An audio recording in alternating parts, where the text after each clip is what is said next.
Pembacaan Alkitab tanggal 10 Juli tahun 2023, hari ke-191. Yeremia pasal 27.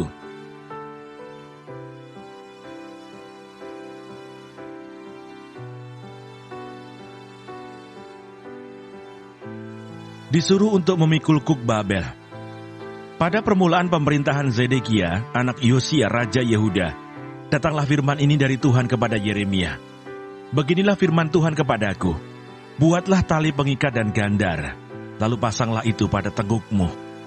Kemudian kirimlah pesan kepada Raja Edom, kepada Raja Moab, kepada Raja Bani Amon, kepada Raja Tirus dan kepada Raja Sidon, dengan perantaraan utusan-utusan yang telah datang ke Yerusalem menghadap Zedekia Raja Yehuda.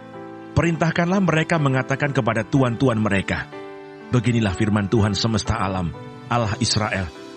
Beginilah harus kamu katakan kepada tuan-tuanmu, akulah yang menjadikan bumi, manusia dan hewan yang ada di atas muka bumi, dengan kekuatanku yang besar dan dengan lenganku yang terentang, dan aku memberikannya kepada orang yang benar di mataku.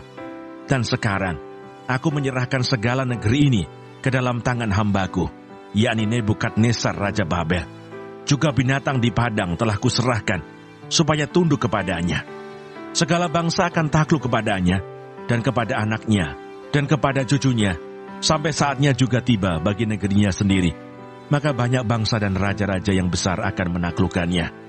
Tetapi bangsa dan kerajaan yang tidak mau takluk kepada Nebukadnezar Raja Babel, dan yang tidak mau menyerahkan tengguknya ke bawah kuk Raja Babel, maka bangsa itu akan kuhukum dengan pedang, kelaparan dan penyakit sampar. Demikianlah firman Tuhan, sampai mereka kuserahkan ke dalam tangannya. Mengenai kamu, janganlah kamu mendengarkan nabi-nabimu, juru-juru tenungmu, juru-juru mimpimu, tukang-tukang ramalmu, dan tukang-tukang sihirmu yang berkata kepadamu, janganlah kamu mau takluk kepada Raja Babel, sebab mereka bernubuat palsu kepadamu, dengan maksud menjauhkan kamu dari atas tanahmu, sehingga kamu kucerai-beraikan dan menjadi binasa. Tetapi bangsa yang mau menaruh tengguknya ke bawah kuk Raja Babel, dan yang takluk kepadanya, maka mereka akan kubiarkan di atas tanahnya. Demikianlah firman Tuhan, dan mereka akan mengolahnya dan diam di sana. Juga kepada imam-imam dan kepada seluruh rakyat itu aku berbicara, kataku, beginilah firman Tuhan, janganlah dengarkan perkataan nabi-nabimu yang bernubuat kepadamu. Sesungguhnya perkakas-perkakas rumah Tuhan tidak berapa lama lagi akan dibawa kembali dari Babel. Sebab mereka bernubuat palsu kepadamu. Janganlah kamu mendengarkan mereka, takluklah kepada Raja Babel, maka kamu akan hidup. Mengapa kota ini harus menjadi reruntuhan? Jika memang mereka itu nabi, dan jika ada firman Tuhan pada mereka, baiklah mereka mendesak kepada Tuhan semesta alam, supaya perkakas-perkakas yang masih tinggal dalam rumah Tuhan dan dalam istana Raja Yehuda dan Yerusalem itu jangan diangkut ke Babel. Sebab beginilah firman Tuhan semesta alam tentang tiang-tiang, bejana laut dan galang, tentang sisa perkakas-perkakas yang masih tinggal di kota ini, yang tidak diambil oleh Nebukadnezar Raja Babel, ketika ia mengangkut Yekonya bin Yoyakim Raja Yehuda ke dalam pembuangan, beserta segala pemuka Yehuda dan Yerusalem, dari Yerusalem ke Babel.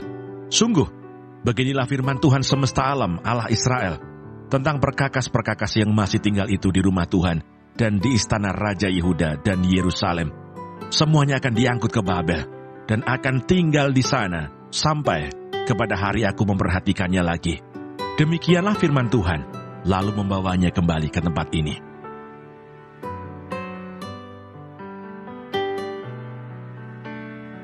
Mazmur 131.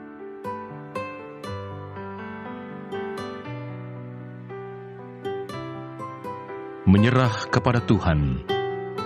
Nyanyian ziarah Daud.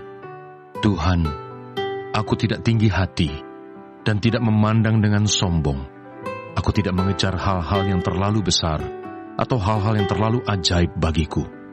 Sesungguhnya aku telah menenangkan dan mendiamkan jiwaku. Seperti anak yang disapi berbaring dekat ibunya. Ya, seperti anak yang disapi, jiwaku dalam diriku. Berharaplah kepada Tuhan, hai Israel, dari sekarang sampai selama-lamanya. Surat Paulus kepada jemaat di Roma. Roma pasal 1. Hukuman Allah atas kefasikan dan kelaliman manusia.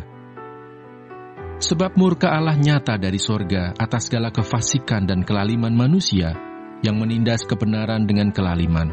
Karena apa yang dapat mereka ketahui tentang Allah nyata bagi mereka, sebab Allah telah menyatakannya kepada mereka. Sebab apa yang tidak nampak daripadanya, yaitu kekuatannya yang kekal dan keilahiannya, dapat nampak kepada pikiran dari karyanya sejak dunia diciptakan, sehingga mereka tidak dapat berdalih. Sebab sekalipun mereka mengenal Allah, mereka tidak memuliakan Dia sebagai Allah atau mengucap syukur kepadanya. Sebaliknya, pikiran mereka menjadi sia-sia, dan hati mereka yang bodoh menjadi gelap. Mereka berbuat seolah-olah mereka penuh hikmat, tetapi mereka telah menjadi bodoh. Mereka menggantikan kemuliaan Allah yang tidak fana dengan gambaran yang mirip dengan manusia yang fana, burung-burung, binatang-binatang yang berkaki 4, atau binatang-binatang yang menjalar. Karena itu Allah menyerahkan mereka kepada keinginan hati mereka akan kecemaran, sehingga mereka saling mencemarkan tubuh mereka.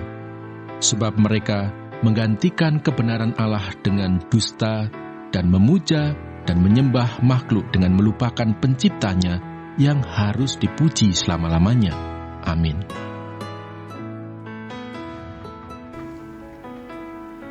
Terima kasih. Tuhan Yesus memberkati. Amin.